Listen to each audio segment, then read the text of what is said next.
In Chapter 56, No Dawdling, our friends attempt to recover their belongings from the sneaky veggie pygmies. So Orba just sees Beezaura and Graven just wailing on this guy, and she waits for an extra second until it looks like it's about to go down, and then she goes and... With all items in tow, the journey north continues, and our friends develop a theory for the mysterious map. I thought maybe, possibly too much of a coincidence, who knows, but what if SS on the map stood for Soul Shelter? Anybody interested in going inside the Soul Shelter, raise their hand. Really? I'm open to it, but I think the less we speak about it, the better. But the conversation is interrupted when our friends spot a human woman robbing a grave of a recently deceased Ackley elf. Not that it's any of your business, but the Ackley elves owe me, so I'm getting what I'm owed. My sister and I set up a fishing spot downriver, just outside of Itu. The tempests bring bad weather, but if you know anything about them, they also attract wildlife. There's plenty of opportunity for food. But the squall seasons changed much earlier than they said they would, and they destroyed all of our equipment. I think they did it on purpose. Is your sister all right? She's fine.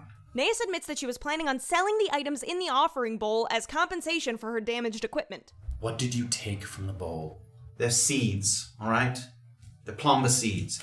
It's not a big deal. It's not like I took the erupo, okay? I'm not an idiot. What is that? Erupo, by the way, is the elven word for offering. Oh, okay. They bury them, and I didn't take those. I know that the elves curse them before they bury them. Our friends dismiss Naeus and continue traveling with the river that runs along the perimeter of the grove, which is when the wildlife around them erupts, with creatures of all kinds charging toward the origin of the Tempest's storm. Safira tries to speak to passing raccoons, snakes, and rodents. Where are you going? The Tempest's call. We answer. A new warden will be chosen. Who's the warden? A new one will be chosen. I hope it's a snake. So I guess the warden can be an animal. A warden among the animals, If yes. you get to see another creature, ask what perhaps the responsibilities of the warden are. What does the warden do? He's given great power. Our friends finally reach the bridge to cross north and into the grove, where they find a temporary settlement of Ackley elves. Safira and Beezaura meet the only human among them, a man named Dodd. There is a kind of bear in the Ackley Grove called a copperclaw. These animals are sacred to the elves. It is forbidden for an elf to hunt these, so if a camp or settlement is attacked by a copperclaw, it's good to have someone like me around. Dodd has lived with the Ackley elves for 10 years and offers our travelers insights into the unknown areas of the grove. You might save up to a quarter of a day or more traveling through the ruins of Joyruck. I'm sorry, I'm not familiar. Joyruck was an early attempt at a permanent settlement in the Ackley Grove.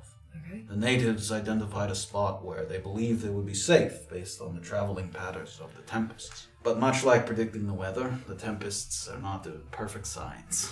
The city lasted less than 20 years before it was destroyed. There is a fog there, believed to be left behind by the tempests after they destroyed it. A fog? Yes. The locals believe that this was the tempest's way to discourage anyone rebuilding Joyruck. Hoping to hire Dodd to guide them further north, our friends decide to share camp with the elves for the night and gather around the fire. Our entire livelihood is based around the movement of the tempests. Some want to know what they look like, what they sound like, why they're here. And these people who have seen these tempests and lived to tell the tale, what stories are they telling? Great snakes. Flying snakes of storm, clouds, and lightning that move through the trees, hundreds of feet long. You said we could tell a story first, and then maybe you'll tell us a story, yes? And he sort of folds his hand a little bit, and he leans forward into the fire, and he thinks for a moment.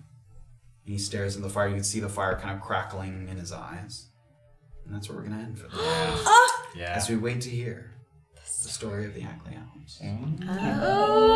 That is where we're going to Get the go. marshmallows right. What spooky stories will be traded by the fireside? Will Dodd unknowingly lead our friends to a hidden soul shelter? How long is the list of questions that awaits Graven if they find one? Find out next time on Tabletop Notch.